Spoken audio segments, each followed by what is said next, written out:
Magandang araw sa lahat. Ang ating pag-uusapan sa araw na ito ay tungkol sa panahon ng pagbabago ng isip.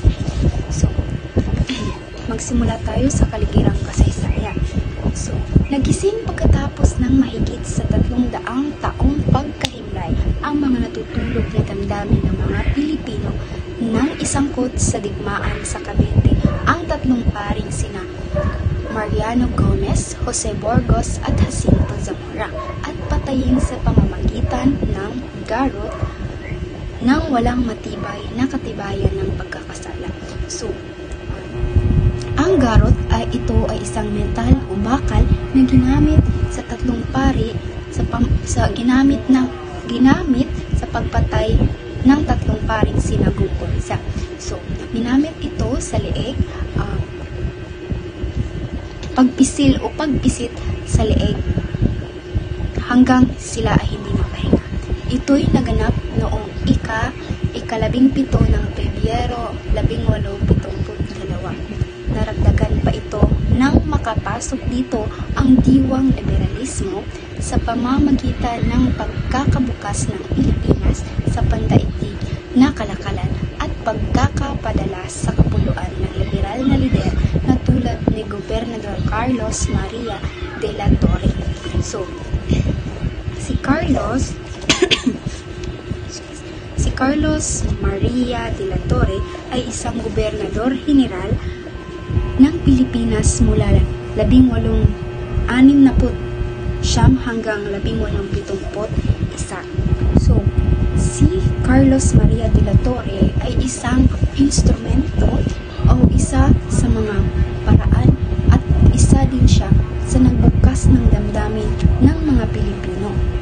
Dahil si Gobernador Carlos ay nakatulong siya sa pagmulat ng isipan ng mga Pilipino sa kalayaan at karapatan. So, next tayo.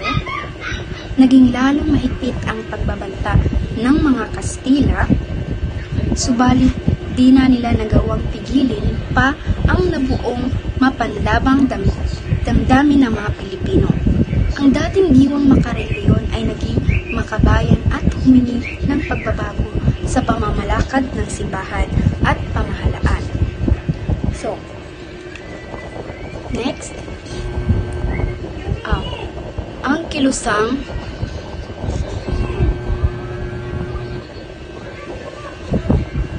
kilusang propaganda. Ang kilusang ito ay binubuo ng pangkat ng mga intelektual sa gitnang uri na tulad ni Jose Rizal, Marcelo H. del Pilar, Marciano Lopez Haina, Antonio Luna, Mariano Ponce, Jose Panganiban, Pedro Paterno at iba pa. Paghingi ng reforma o pagbabago gaya ng mga sumusunod ang layunin ng kilusang ito. So, una, magkaroon ng pantay-pantay na pagtingin sa mga Pilipino at Kastila sa ilalim ng batas. So, ang mga taong iyon na aking binanggit, sila ang mga taong nagbigay tulong upang mabigyan ang mga Pilipino ng kalayaan at karapatan. So, una, ang magkaroon ng pantay-pantay pagtingin ng mga Pilipino at Kastila sa ilalim ng batas.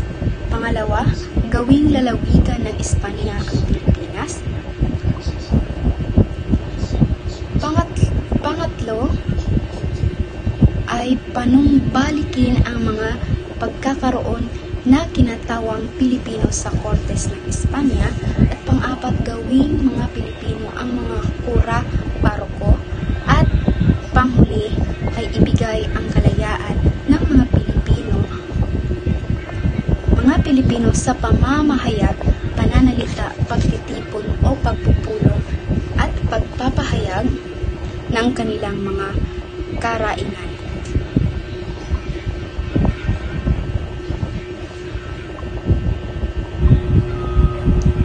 So, dumako naman tayo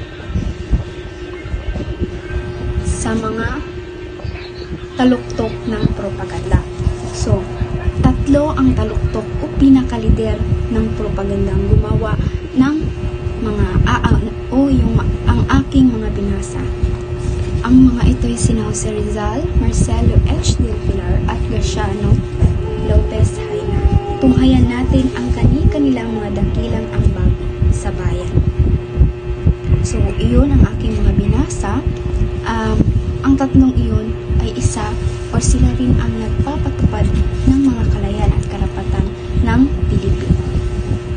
So, dito tayo, o dumako naman tayo, Dr. Jose Rizal.